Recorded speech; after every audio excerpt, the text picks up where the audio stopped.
Hello everyone and welcome back to your Sandbus tutorial video. Today I'm going to show you how to integrate your HubSpot CRM in Sandbus. So this tutorial will guide you through the entire process.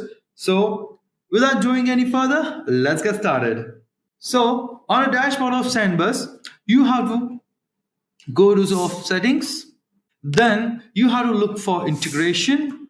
Once you select integration, you can see in integration there are so many applications to integrate Sendbus. From there, you have to find HubSpot. So once you find a HubSpot, select Connect.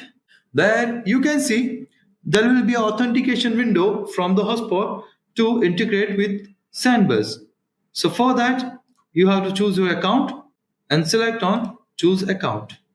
But you have to make sure that you already have to sign up with the HubSpot. So then after you can able to connect with Sendbus easily.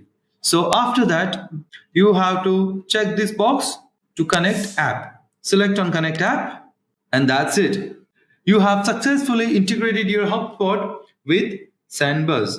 Now you can track performance and optimize your future campaigns for even better results. Thanks for watching. If you find this video helpful, please give it a thumbs up and subscribe to our channel for more tutorials. If you have any questions, leave a comment below and I'll be happy to help. See you in the next video. Thank you.